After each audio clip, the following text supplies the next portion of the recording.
You're listening to Head to Head, a Star Wars podcast. Two fans, two generations, all things Star Wars begins now. All right, well, hello, everybody. I'm Eric Vansel. And I'm Daryl Sanders. And we're your hosts for this show. So just so you know, we're having some connection issues with Daryl, so there might be a delay in some of his answers, or maybe some of the audio might be choppy. So just, bear with us. Hopefully it smooths itself out. Sometimes it does. Sometimes it doesn't. It's just the dangers of live streaming, unfortunately. So, yeah, we're talking about the 20th anniversary release of Revenge of the Sith, which is long considered actually one of the best, or actually not one of the best, it is supposedly the best of the prequel movies. So before we go any further, do you actually agree with that statement? I mean, do you think it's the best, or is it your favorite? 100%. Yeah, it's definitely the better film. I think it's the emotion, the music, the dialogue, the action, all of it. It's just vastly superior, in my opinion, to the first between episode 1 and 2. Yeah, and I would agree with that. And so we'll see you guys next Sunday at No, I mean, I think that that's actually a good point, because this is one of the things that, unfortunately, I think is severely overlooked, is the fact that people, I don't really think, understand, because there's so much hatred for the Disney Star Wars. People forget, actually, how much vitriol was aimed at George Lucas back during the prequel times. I mean, it was sort of a warm-up, honestly, to the whole, Disney thing, right? Where people were definitely just out to get him. And this is particularly true with The Phantom Menace and then Attack of the Clones. But then something strange happened. With Revenge of the Sith, there were still some of the criticisms, the wooden acting, the overuse of CGI, that sort of thing. But everybody did acknowledge the fact that it really was the best of the prequels and was actually a really good Star Wars movie. And on top of that, and this is what I think is really important to point out too, as we're celebrating the 20th anniversary, which the movie is going to be released in theaters May? Is that the deal?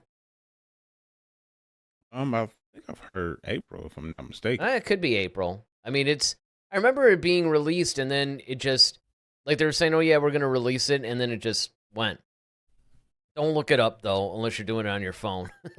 Because if we're having internet issues, I don't want to exacerbate them. So yeah, phone is good. Use cellular, not Wi-Fi.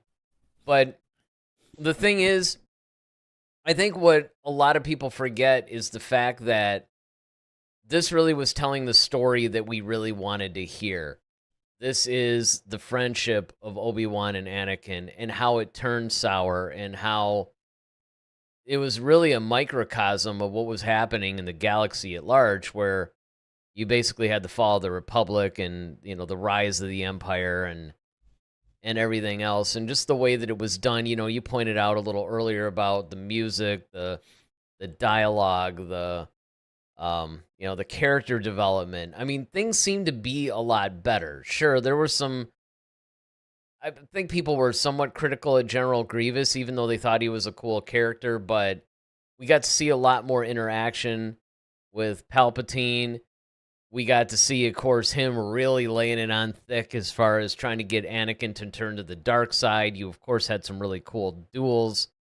The Mace Windu versus Palpatine, along with Palpatine versus Yoda. I mean, there are just a lot of things that fans had always wanted to see. So there was a little bit of that fan service, but in addition to that, as you pointed out, even beyond the woodenness of some of the performances, I think it was less so in Revenge of the Sith than some of the other ones, like Attack of the Clones in particular, and Phantom Menace suffered a lot from, that whole issue too. Yeah, I would definitely say that with Revenge of the Sith, I think there was a lot of advancements. Like you said, with the lightsaber duels, those are phenomenal. It gave the action that people really wanted to see. I mean, I will say that the action was a whole lot better in the prequels than the sequel trilogy.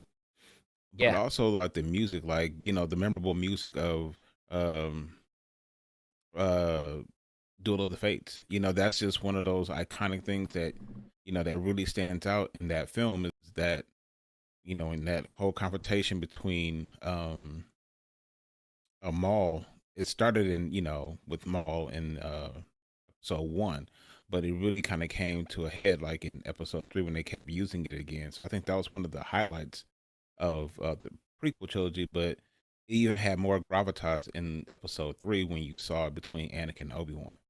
Um, I think also just a lot of the emotion that went into it. We saw the range of acting come out more in our characters with Obi-Wan and Anakin, as they kind of battled, and they were like, you were the chosen one. You were supposed to join. You were supposed to what's the line now? Oh, Something you were for not supposed to darkness, bring. not join them. Yeah, yeah. Well, and I mean, I think that Yeah. was one of the main things, right? Because you had this. Mhm. I really would. The one thing that was really bad, though, was the fact that it really wasn't until the Clone Wars animated series that you really saw the friendship between Obi-Wan and Anakin fully fleshed Mhm. out. But you did get to see a little bit more in it. You saw the sadness, you saw the desperation, you saw the hopelessness. I mean, it was really interesting because for the whole first half, you had a little bit of that last point to where the Republic was what it was. And you could tell that they were basically on the edge. Like as the movie progressed, you could tell, they're edging closer and closer to the end. And what was really poignant about it was the fact that the characters themselves were starting to realize that, but too late. Yeah, definitely. But and you also get to see the first half of the movie. You saw the fun of Anakin and Obi-Wan's relationship as friends. They're kind of cracking jokes and they finish each other's sentences and stuff, like, Hmm. I was about to say that, or um oh, you really got to stop yelling at him, just little stuff like that was just kind of funny. Or, now I guess we're flying half a ship, just how relaxed and cool they were with around each other. And you know um there comes a point that this has got to end. That whole moment where they go off on their separate missions, where Obi-Wan has to go to Utapau and Anakin has to go um on his thing. It's, you kind of don't know it at the time when you're first watching it, but that's like the last time Yeah, that they're cool. exactly. That's the very last time where you're gonna see, like, when they kind of like, all right, man, I'll see you, and that's it. It's like from that point on, it's all darkness from there. And it's kind of a sad moment. It's kind of a bittersweet moment, when you look at it. It's like, man, you really do kind of feel the relationship grow, because you watch them, from when Anakin was a kid to losing Qui-Gon to, now Obi-Wan has to teach him, and then they're going through their struggles in episode two, and then by three you kind of see, like, okay, they're finally gotten to the point where they respect each other. They're more equals, I guess, somewhat in that regard, or they're closer to being equals in that regard. And then after that, it's just all goes downhill. Yeah, now, of course, Ted had written us earlier. He says, I'll be asleep when y'all go live, but I'll check it out tomorrow, guys. Have a fun Star Wars night. And obviously, this is going to be a lot of fun because we're talking about probably our favorite prequel movie. And actually, it ranks pretty high even in all of the Star Wars movies, to be honest, for a Hmm. lot of the reasons that you mentioned. But here's the thing that I find a little bit, I guess it's my one criticism, and I felt this way from the whole time, honestly, ever since seeing The Phantom Menace. I really think that episode 1 should have been Attack of the Clones. Episode 2 should have been pretty much like a 2.5. It should have been a movie that took place between Attack of the Clones and Revenge of the Sith. And then you cap it at Revenge of the Sith, because as much as I think that Lucas did a pretty good job of trying to convey that friendship and what had it become in that whole first half, along with some of the darkness too, because don't forget, when Palpatine convinced Anakin to kill Dooku, and there was definite signs that darkness was coming into Anakin's soul, pretty much, right? Mm-hmm. But Right. and so yeah, he did do a good job of conveying that friendship and how much further they came from Attack of the Clones, where it was less like Master Padawan and a little bit more like pretty much like colleagues, right? Like they were sort of equals, at least more so. They were like brothers, and you started to really see that. But it would have been nice to have had a movie in between that, because I really didn't think we needed to see Anakin at 8 years old. And I mean, they could have taken care of Phantom Menace in the opening crawl of Attack of the Clones. I mean, to be quite honest. Well, so let me ask you, let me just kind of put a pin in that real quick. So you don't think that we needed to see I guess, like the abilities that he might have had at such a young age, as well as um, kind of getting the story about how he was conceived, because They I could think have, those were vital. Done that I think those were vital points to the story. yeah, but you could have done that in a couple of sentences of exposition. I mean, look at Luke. We didn't, it's a couple things. Hey, I used to bullseye, womp rats or something like that. They added that, like, oh, you had the idea that Luke had this special ability. He was an excellent pilot. He was, he had some intuition. He just didn't know it was the Force acting on him, much like an Anakin. But I didn't need to see Luke Skywalker at 8 years old and have a whole movie dedicated to it before A New Hope, though. True. However, I think when you're talking about the origins, though, it's like that's kind of an origin story when talking about you're talking about Anakin and him being Darth Vader, and that's the other thing. It's like he's kind of the chosen one. I mean, he was the chosen one. So it's kind of like you almost need to see like where that was, the inception of that, um, and why he was so. And I guess it kind of humanizes Vader too, because that's the other part about it, is like you see him as a tender kid, and you see as he's going along, like these things keep happening to him that have caused him to get to the point where he puts on the mask, as opposed to Luke. Luke never goes to the dark side. He's just, So Right, but in some ways, here's what you could do. There's Mhm. 2 points. Number one, if you actually add up all the time in Phantom Menace that any of this was done, it's like 3 sentences. Oh, he had no father. Okay. I think he's the chosen one. So, it's you think he's the chosen one? Yeah. I mean, it's like there's like 2 scenes, 2 sentences each that encapsulate everything you're talking about. So what they could have done was they could have done what they've done in countless movies, and that is they could have done a thing in the beginning of Attack of the Clones where you feature some of these scenes where he's a boy, and then they do the whole dissolve when he's like at the current age that he is in Attack of the Clones, and you just go on from there. It's like, I mean, I Yeah, can't. It's because there's nothing. I mean, if you look at the Phantom Menace, it's mostly about the Trade Federation, a little bit of the rise of Palpatine. There isn't anything other than the introduction of Qui-Gon and Maul, I guess, that really were that deep into the story. And with Maul, of course, we didn't even know he was going to become what he became. I mean, he's like one of the, he was just kind of like one of those guys dispatched immediately. He's just kind of like a precursor to Vader, really. And then all of a sudden, he becomes like one of the most long-standing, pivotal, like the most important iconic. characters. Yeah, he's Yeah, iconic now. exactly. In the franchise, like his story stretches all the way to just about episode 4. And so, I mean, from that standpoint, and obviously you don't want to cram all this into one movie, but I think what they could have done was overlapped a little, right? You could have had a little bit of the important stuff you needed in Phantom Menace be the beginning of Attack of the Clones, followed by you now are stretching through and showing the stuff in Attack of the Clones, because you didn't really need everything in Attack of the Clones either. And then go into some of the, basically what would have been the Clone Wars, right?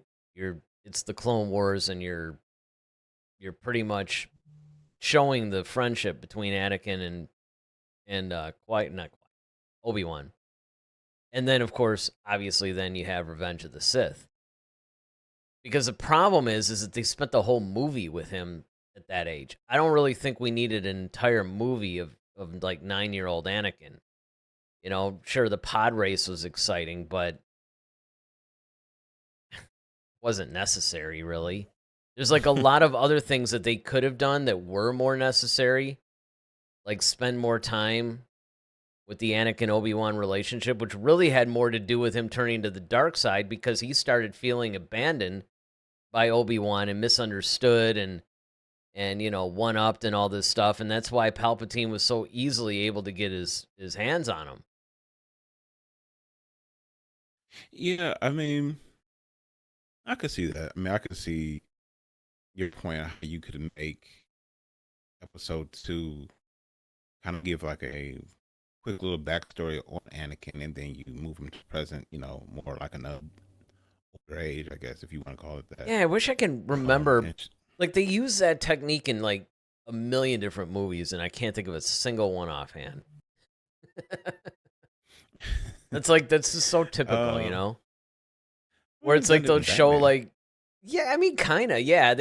Well, that's, so what I'm talking about is a little bit different. Batman Begins, but like the 89 Batman. But that's kind of more like a flashback. I'm not talking about the flashback. True. Okay.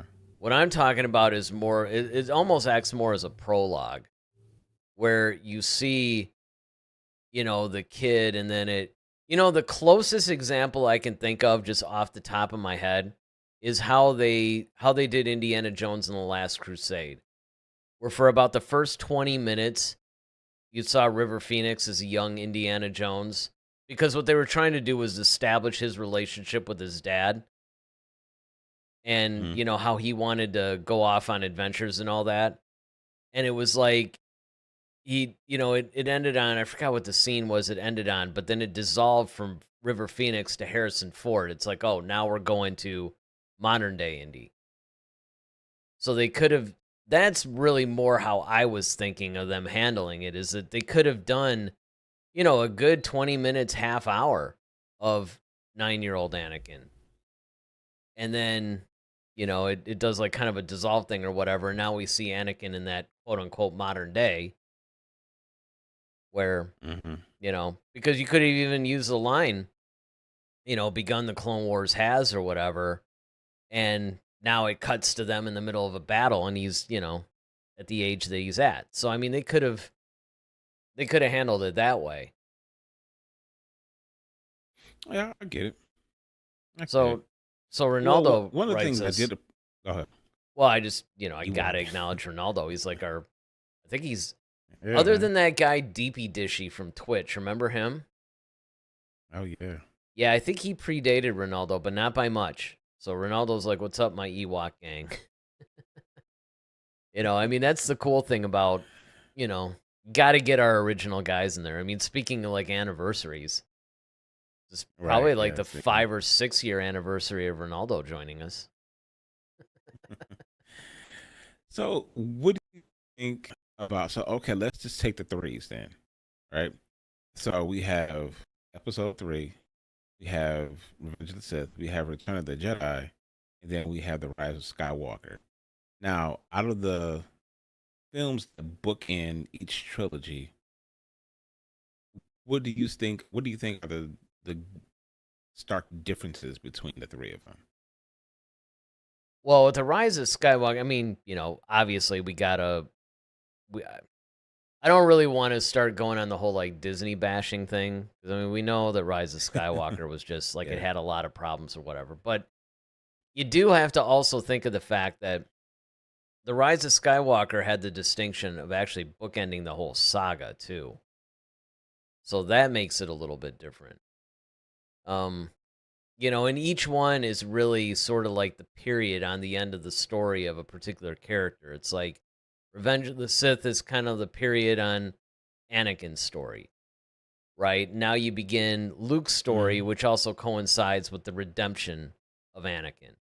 So that's what Return of the Jedi does. That puts the period on, Luke's rise to become a Jedi Master and the redemption of Anakin Skywalker from Darth Vader.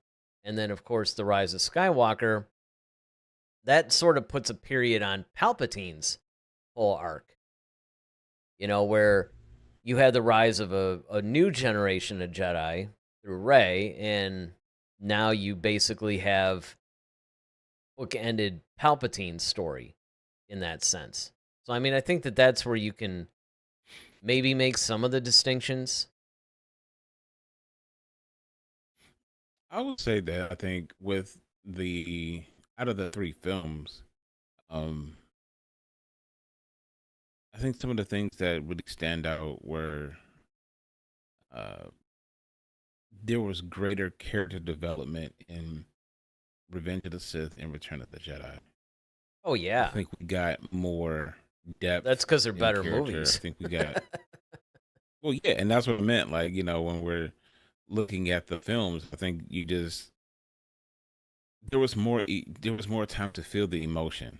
Like by the time we got to the Anakin Obi-Wan fight, by the time we got to the Yoda Palpatine moment, it was like so much had been built up, um, and you knew something had to happen, and we already saw like Palpatine, completely rate the Jedi Council like in like 10 minutes, and then he had that duel with Mace where Mace was holding his own, but he eventually succumbed to the forces of the dark side just because of Anakin's interference.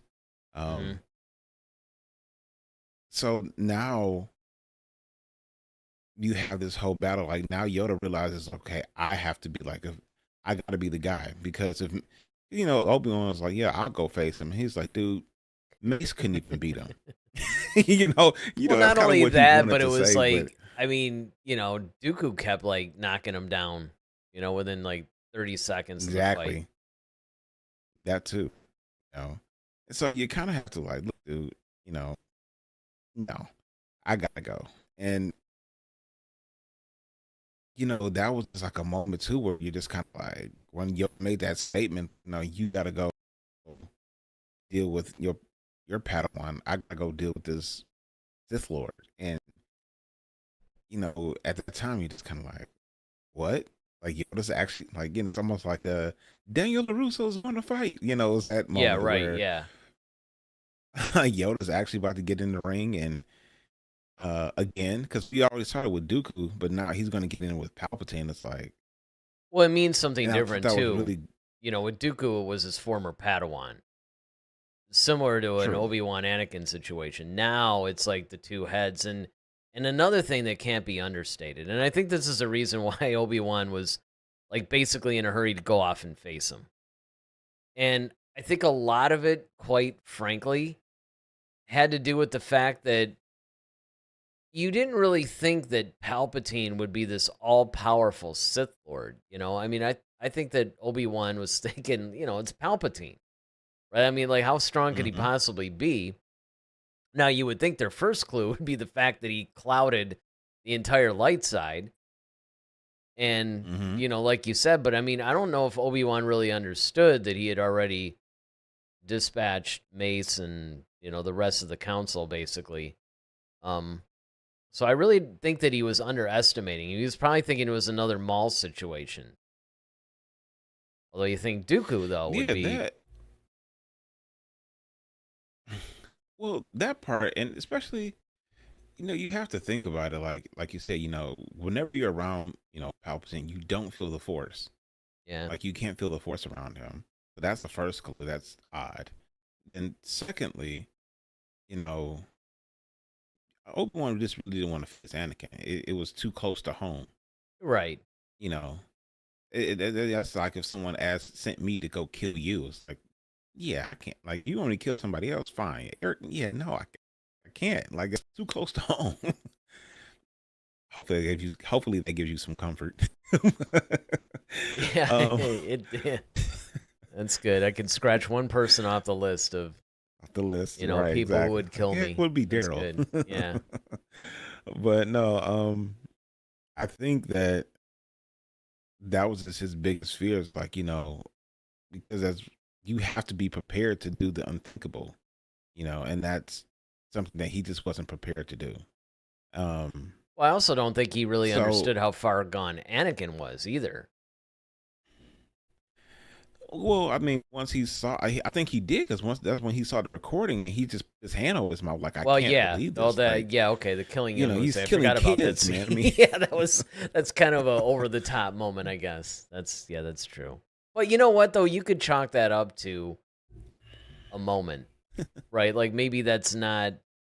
Maybe you're caught up in something. I mean, granted, it's extreme, but I think it's really when he faced him on Mustafar that it's like, oh yeah, okay, he's really drinking the Kool-Aid here.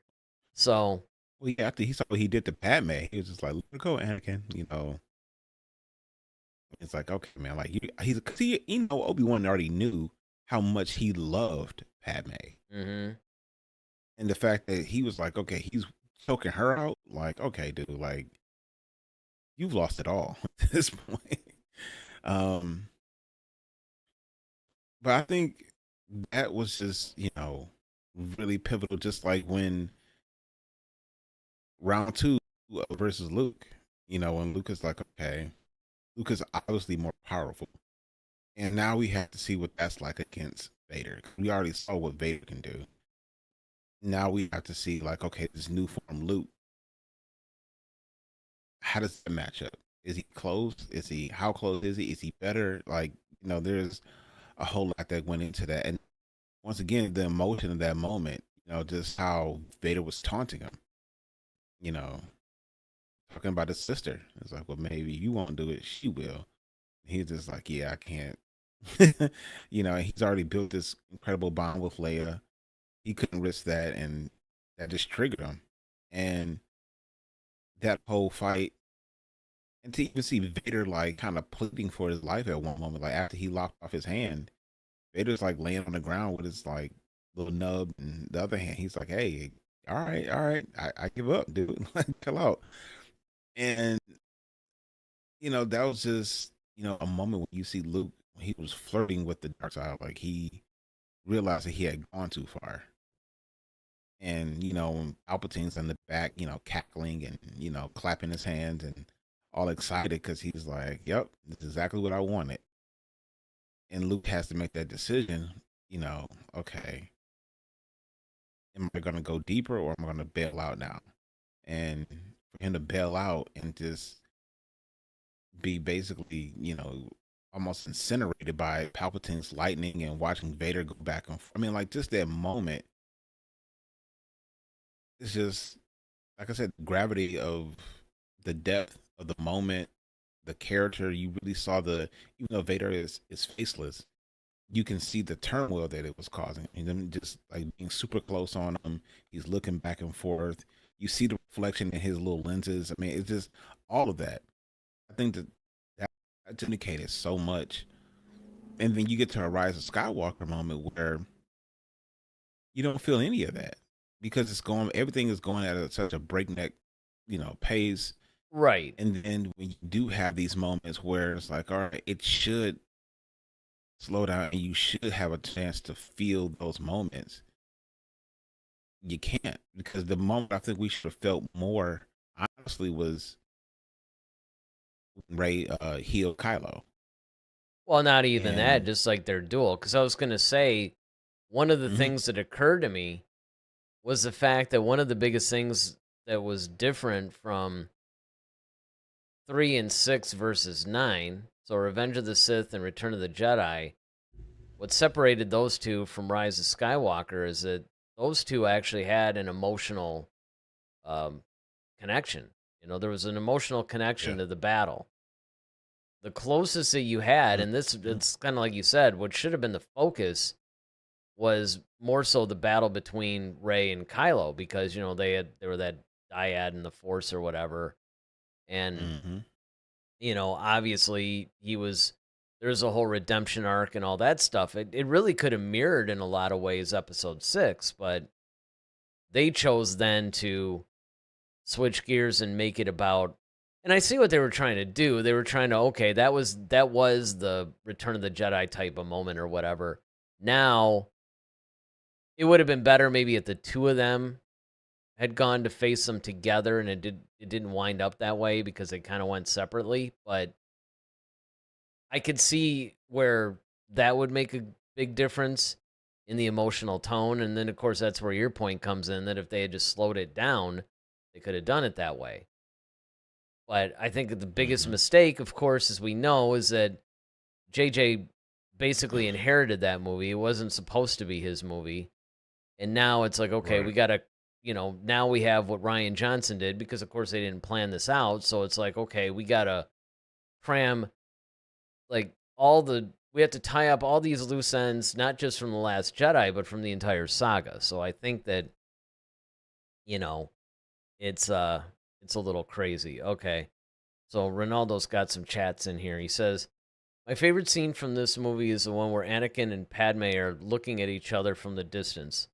Lucas was very good at silent scenes. Yeah, that, Yeah, that yes. was That the was, music too. yeah. It was very ominous and You could like see that, sorrowful. yep. And you Yeah. saw that everything was, and that was the thing. You had two people, because Anakin really didn't want to do what he was doing. He felt he had to do it. And Mhm. that's what really, I think, the biggest surprise of the whole Anakin turning into Vader arc was. It was really not so much that he got corrupted and evil. It was really more that he saw this as a means to an end, and he was willing to do whatever was necessary to save the people he loved and to get some control over the situation. And she's feeling him slipping away and knowing there's nothing that she can do about it. And it's the end of the Republic as we know it. And it was really, it was really presented well in those scenes. And then he says, by the way, have you ever seen the video of Seth Green reading Anakin's lines? It's hilarious. I have not seen that. No, I haven't either. Yeah. No, the closest thing, and it's actually, I really need to watch it more, but there's some YouTube channel where they basically have like the Force Ghost of Obi-Wan, Anakin, and Qui-Gon all watching the movies and just kind of like ribbing each other about things. I mean, it's Oh, it's that'd be and it's hilarious. really, it's brilliant comedy actually, because it's really what would probably happen if they were all watching it. And they do a really good job imitating the voices and getting kind of the look, and they're just kind of sitting in a living room basically, just watching these things. And they'll show certain scenes and then they'll cut away to Anakin, like, making a comment or something. I mean, it's really good. I'll watch that. I've seen quite a bit of them, and it's really That's great hilarious. because they do the movies. They do a lot of the Disney Plus shows. Mm-hmm. Yeah, it is comedy gold. But I have not Yeah, seen the Seth Green one. yeah, I haven't yet. Definitely, I gotta check those out, both of them. With Revenge of the Sith, though, did you find um the acting to be better than Return of the Jedi? No. No. I mean, I still, again, just like I said at the beginning of the show, I still think that there was a stiffness, and I mean, a lot of the things that plagued the entire prequel trilogy definitely plagued Revenge of the Sith. It's just that the story now was what everybody wanted. I mean, let's face it, when we first heard about the prequel trilogy back then, it was, oh, we're finally going to see how Anakin became Vader, and that famous duel, that Obi-Wan and Anakin were supposed to Mhm. have. So I mean, that's really what everybody cared about, and that's the thing, is that the story was done well enough, and they actually fixed a lot of problems in the execution of the story, basically. That I think that some of the things that remain, I mean, it was all definitely better than the other two, no question. Not the original trilogy though. You can't compare it. It was still pretty stiff, and I Was mean, there a granted, there's no character? Ewoks. I mean, I guess that because Right. it was darker. I mean, that's the thing. Revenge of the Sith. Yeah. Revenge of the Sith and Empire Strikes Back actually had more tonal similarities than, because both of them were about the I fall, agree. right? It was basically the rise of the Empire and the fall of the Republic, and you kind of mirror that in a way, where the rebellion is starting to lose. Empire Strikes Back. So I mean, that would, I think, be a more fair comparison. Was there a standout character from so versus Return of the Jedi for you? Like there was I guess, an unsung character. Mm. Well, I always love Bail Organa in Revenge of the Sith. He only shows up a couple of So times, it but is. it's, yeah. I mean, it's basically gold, and I'm trying to think of who else was in there that, because it really did focus on the main characters. One of the things that I thought was really interesting about it too is the fact that each subsequent film in the prequel trilogy featured less and less of Jar Jar. Right? He completely Man. dominated the entire Amen. first movie. The second movie, he Ugh. had like a scene or something, and maybe a couple of lines, and then the third movie, you just saw him. He didn't even say anything. I mean, I think he said like maybe one Mhm. thing during the whole movie or something, and it was. I mean, even he was really toned down. So that I appreciated that. Um, I mean, obviously Grievous was kind of a standout in a way, but especially because remember that original, I always forget that guy's name, the guy that did those original Clone Wars shorts Oh yeah. that were like 9 minutes each or something, and that was really where Hmm. Grievous was introduced. Um, Yep. yeah, he was pretty cool. Yeah, other than that, I don't Yeah, know. I think for Return of the Jedi, I think maybe um Wicket ended up being kind of like, you know, a little unsung hero. But Oh well, yeah. I mean, well, really, you can even say but I the Ewoks in general, right? but honestly though, I honestly would say Lando. Lando would Yeah, probably be my unsung hero in like Revenge of the Sith. I mean, Revenge, Return of the Jedi, yeah. I because would I would one, agree with he's that. leading like that whole space battle up there, and he's kind of we kind of see him coming to his own because the Hmm. last time we saw him like was an Empire, and yeah, he had a pivotal role in that, but it was kind of like trying to figure you trust him or not, and now when we see him in Return of the Jedi, he's fully on board with the rebellion, and got his new little press cape, and he's running around and the Falcon, and that's a cool thing to see him in the Falcon too, like flying, because you've just so used to it, and that's why that Yeah, it whole was line was like, all bizarre. right, man. I mean, it was a little bizarre to me, and it kind of bummed me out in a way, in some ways, because the Falcon was just solo ship, and it just, Yeah. I don't know. I mean, it, because of the way that they actually divided the story, it didn't necessarily bother me too bad back then, but I do remember, thinking, this is a little weird. Uh, Do you think it's that? Do you think they should have flipped? You think it would have been better no, because the if thing Han? is, So is it if Han and Chewie were right in leading doing the the space battle and Lando, yeah, no, the because ground party. number one, that's not really a Han Solo thing to do. Really,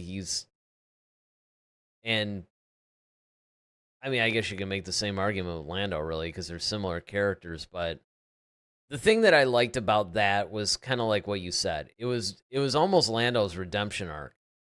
You know, everybody had one at some point, it seems, in the franchise. And that's the thing about him, is that he went from this untrustworthy, kind of selfish character. It was almost the same thing that Han had to go through from A New Hope, you know, where he had to make the decision. Is he going to keep being selfish and ignore this greater threat and, you know, thing that was going on, and basically turn away from possible responsibility, or is he going to embrace it? And Return of the Jedi was definitely Lando's. And it was kind of cool to see them, you know, rekindling their friendship again, which was really nice. But yeah, I think that, you know, the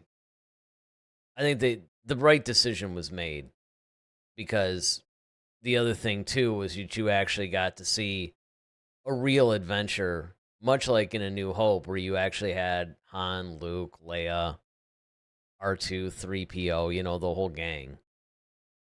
All right, Ronaldo's. Oh, go ahead. Yeah, he's been chatty. So we should get through his before you start making your next one. We appreciate that. Yeah, well, that's good. That's what this is, right? A discussion-based show. He says, I think episode 1 still has the best acting. There's some lack of emotion with the dialogue in episode 3. And what? Well, I think that the reason why he says that is it's because Liam Neeson's performance is so good, and he brings such gravitas to Qui-Gon and instantly makes him a classic, that I could see where you might think that, like, you might maybe feel that way, but I don't know, buddy. might have to agree to disagree on that one. He goes, for many years, the dialogue wasn't really an issue for me since I watched the Spanish dub and the acting was better. Actually, I never really thought about that, but that's a good point. You know, maybe that's maybe I should do that.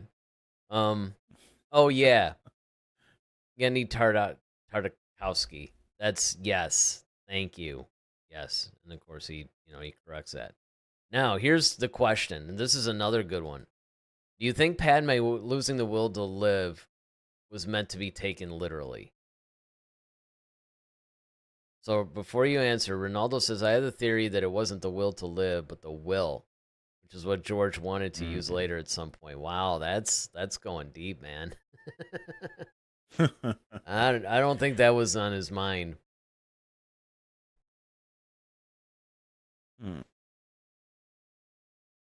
I mean, it's kind of a weird. That one always sort of rubbed me the wrong way, you know. Like that was just such a.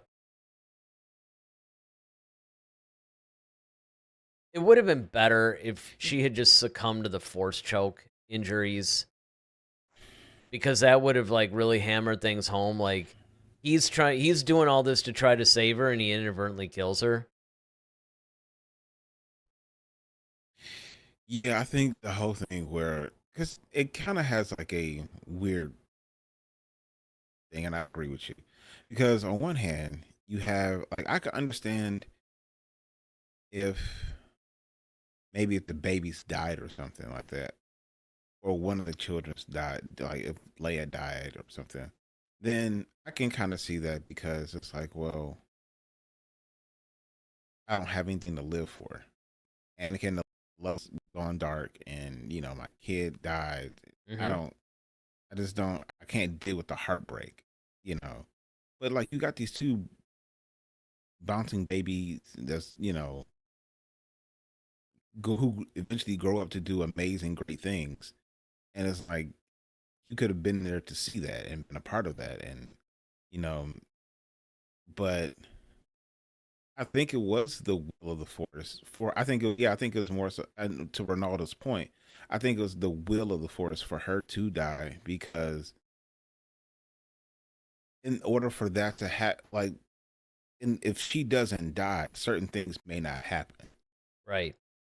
Because if she doesn't die, then she's going to take her children and then Padme lives, it may cause Anakin to, like maybe I won't say necessarily go back, but maybe it skews things for him. He has something to fight for. But when you realize that, like, all right, the love of your life is gone, your wife is gone, you think your children are dead as well. Well, So but wait that a just minute further though. plummets Anakin into the dark. Yeah, but here's the problem though. He was already pretty much there, way before she was dying. He force choked her, and then Well, yeah. I mean, even if she had lived, he was already Vader at this point, and he was. No, absolutely. But But granted, I think you're see right that though, in the sense that she could have pulled him back in time. yeah, that might have actually caused him to, at some point he might have, that bit of humanity that was still swirling around in there would have brought him. Because if you think about it, like all in the comics, he's all finding out all this stuff that Palpatine Yeah. lied, and he's finding people who knew that she was, the kids survived, and he was killing. I mean, he was on a rampage because he was like, man, y'all hid this from me, Yeah. and then That was the subject of an entire series of comics. so I think that if Padme doesn't die, Luke doesn't become an orphan. He doesn't get sent to I don't think if it doesn't allow for Luke to get trained by Obi-Wan, because if she lives, Obi-Wan will try to train Luke when he's old enough to like, hey, you need to become a Jedi. Padme will be like, I already lost one. I'm not losing my kids now to this. No, Yep. absolutely not. So, without her death is in order for the galaxy to kind of come back into balance. So I agree with Ronaldo on that in the sense of the wheel of the force as opposed to the, losing the will to live. Oh, hey, man, it's as good an That makes more explanation as sense. any. So we had the return of Dwight. Dwight comes back, says we haven't heard from Dwight in a while. And of course, this is a great point. He says Qui-Gon was a Jedi we didn't know we wanted. And Man, that is absolutely. that is kind of the point that I was making before, is the fact Absolutely. that I think that's why it masks some of the acting issues, was because he really was such a good character that you're looking at, like, he was an instant classic character at this point. And it's Mm-hmm. almost kind of like, I mean, in a different way, of course, but kind of how like Lando was, right? Lando was sort of a foil, and he served a particular purpose in the story of The Empire Strikes Back, but he was like an instant classic character. And I think that that's really what happened with Qui-Gon, is like, plus he was a different kind of Jedi. We had never seen anybody like him before. Somebody that was a little bit of a rule breaker and, wasn't so by the book, like kind of how Squeaky Obi-Wan was. clean. Yeah. Yeah.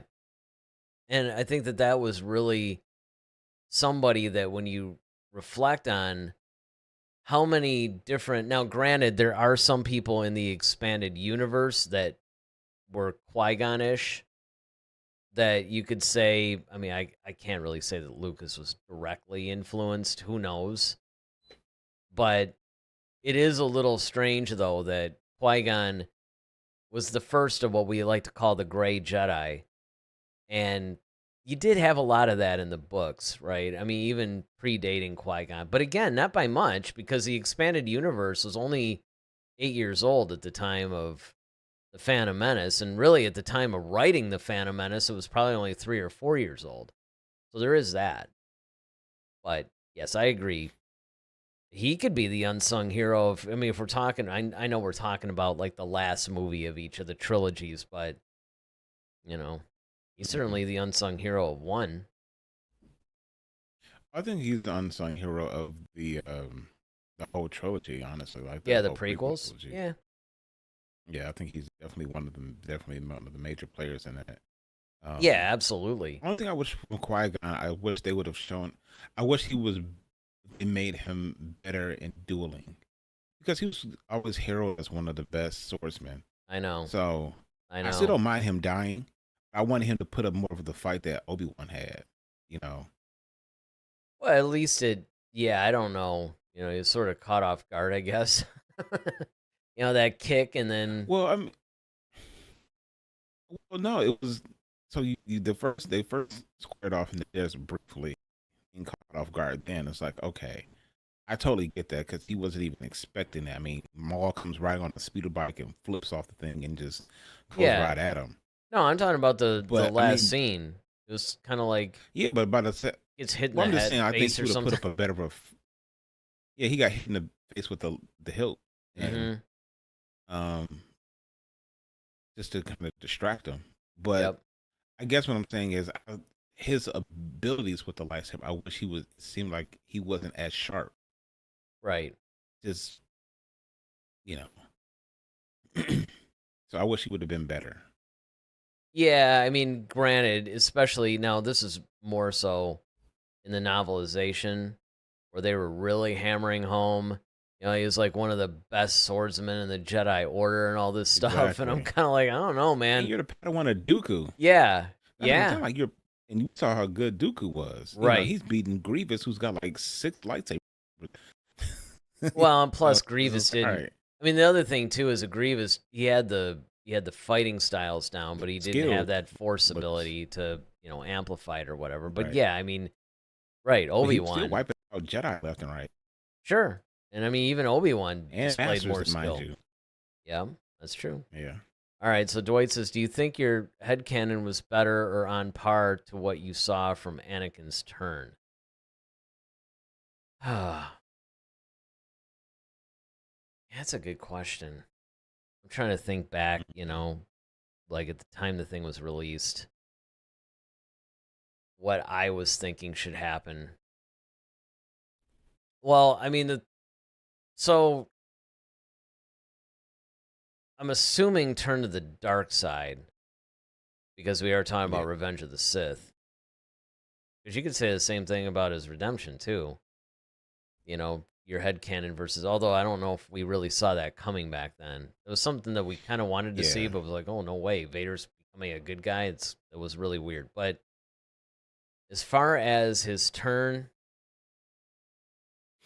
I guess it was pretty much on par with it, really. I mean, because there's what you would have had the headcanon as far as before any of the prequels released versus what came out as they were being released. You have to look at that too. I would say for me, I think it was better than what I anticipated. Was I wish they would have shown it more. That you saw it more, and I think they dealt with it more in the Clone Wars animation versus the film. Yeah. Well, they had time. The They had like 22 seductiveness, episodes yeah, exactly. each And it's season, like what, right? 5, 6, 7, yeah. But Yeah. I just think that if you would have saw more action that Palpatine had with Anakin, Right. um, in the sense of how he didn't like the fact that how he hooked him was with that whole Plagueis thing, like that whole scene at the opera, Yeah. that was gold That because was one of the that you best could see scenes of the the moment he the was. whole prequels. Yeah, it's because it's like, well, have you ever heard the story of like he just kind of casually just drops it. I know, just It's like, like, you know, he's totally grooming him, man. Totally grooming him. yeah. All right, let me get this one from So yeah, Ronaldo the whole in. thing's good. He says, I had no headcanon since I was born by the time the prequels were coming out, so it was perfect to me. Then he goes on to say, let the comment pop in. There we go. The opera scene is my second favorite scene. What's your favorite scene? Got to give us your Yeah, favorite. yeah. I will. Dwight, tell us what your favorite scene is Yeah, from 3. Dwight. Yeah, what's your favorite scene from 3? That's a good point. And anybody, of course, watching this in Eric, the what's your future. favorite? No, this. The opera scene actually is up there. You know what actually is one of my favorite scenes? Is when he finally is revealed to be a Sith, and Anakin is like, just immediately ignites his lightsaber and is going to take him in. First of all, that shocked me. That was a surprising twist. Now, I remember when I read it in the book, of course, so I mean, I guess I kind of knew it was coming. But even when I was reading it, because it was the only Revenge of the Sith, I think, was the only time that I read the book before I saw the movie, and I wish I hadn't, because we talked about this when we reviewed it, which By the way, in our What is Star Wars, we did this whole series about, what is Star Wars, what makes Star Wars, and all this stuff. And we did an episode on that, and then we created a series where we reviewed every movie in the entire franchise, including the standalones.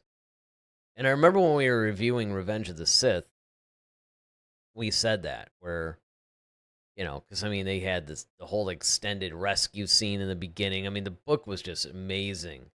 And, of course, we kept waiting for this. Mm-hmm. And then, it's all abbreviated. Now you're disappointed. But they did get that part right, though. That was spectacular. The opera scene was great. That was another one, like you say, you just kind of like casually, hey, have you ever heard of, And it was cool to see Palpatine now starting to train. I kind of wish we had seen a little bit more of that, too. A little bit more interaction there. Okay, the chats are coming in here. So Ronaldo says, favorite scene, Anakin and Padme seeing from the distance. Yeah, that was a good one. Okay, yeah. He says the third one, Obi-Wan yelling, "You were the chosen one" to Anakin and Mustafar. Dwight, of course, have you heard of the story of Darth Plagueis, the wise? And he said the game was released before the movie, right? I think so. Yeah, it might have been. It might have been. Yeah, I'm trying to remember now. It's funny because a lot of that, even though, I say it's a blur, but there was like 3 years between every one, just like the original trilogy. So, there is that, but I don't know. And even going back to the headcanon thing, I think that, yeah, it probably exceeded my expectations as far as Anakin's turn, because we all thought it was basically Anakin just kind of turned dark or whatever. And what you actually saw was he was really trying to do the right thing and going about it the wrong way. And he was, because of his emotional state and the loss that he experienced, he was a ripe target for Palpatine. And it was just brilliantly done. Yeah, I like the fact that he put him between a rock and a hard place. Yeah, that too. On one hand, I have to do my duty as a Jedi and bring you in and, all of this. But then when Mace is like, no, you see her to be left alive. Like, we got it. And Anakin is like, he has an ulterior. Because I think if Anakin didn't have the whole Padme thing where he was worried about saving her life, Anakin would have been completely on board with it. Oh yeah, 100%. But the fact that that's a given. But the fact that little bit of, it's like, okay, guys, the secret dies with them and need him for that, and that's the part that's like, I'm stuck, Which is kind of what made that whole line so cool, though. Where afterwards, Palpatine's all like, well, only one guy actually knew the secret, but hey, together we can figure it out. Yeah. Right then and there, man, I would have been like, wait, what?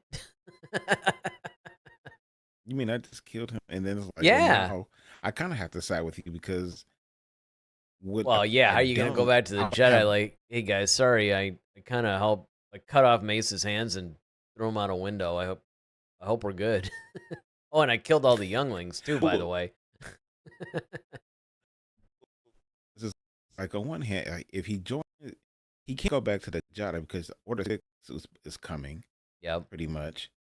And so if he doesn't join, Palpatine, then he's got to, contend with.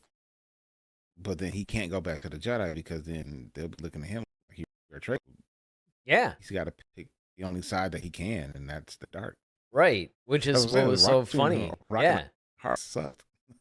It did. It's not like you can go back to the Jedi and be like, all right, guys, don't be mad, but, it's, right. Listen, but we don't judge. It's like, sorry, I did a thing. Hopefully we can come back from this at some point. But, it was not to mention the fact that Palpatine also did a really good job of poisoning his mind against the Jedi too, and really putting him in a Mhm. position to where they were unknowingly reinforcing what he believed about them. And Yep. so, he really thought he was doing the right thing. Okay, Ronaldo says, Palpatine, have you heard of the tragedy of Dark Plagueis the Wise? Anakin, no. We're going to see it in the Acolyte Season 2, but it was canceled. Right. Yeah, exactly. Although here's a little tidbit. I don't know if it's worth He doing did it. look creepy though. He did. I mean, that is the only thing that I kind of wish. Right. It's like, oh I man, know, they're right? bringing in Yoda. They got Plagueis in there. It's like I kind of, Mhm. But then again, it probably would have sucked. So there is Yep. that, and then they would have ruined yet Exactly. another Would've thing. ruined it. Yeah, Exactly. and then they would have ruined Yoda too, probably. So there is that. But I will say this: that again, it's probably not worth doing an entire show on. But one of the interesting things is in Ahsoka season 2. Apparently, Natalie Portman is in talks to play a different character. Whoa. Yeah, not Padme. That's weird. I don't remember if she's somebody from like the comics or the novels or somebody. I don't remember. Dwight says not all the younglings. Kenobi showed us that. A lot of them though. Enough that he's probably out of their good graces. How many younglings is it acceptable to kill? That's the question. And then there's Ronaldo's a like, bunch I of 'em there. accidentally threw the master out the window. Yes, of course. Oh. No, Ronaldo. Yeah, well, somebody had to make that one. That was. Oh. And on that note, Right. the 20th anniversary of Revenge of the Sith is coming out soon. The It is- 25th of April.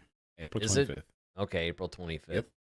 I wonder how long they're going to keep it in theaters. I don't think it's like a one-night I think thing. it's a week. Is it a week? No, it's a week, I believe. Yeah.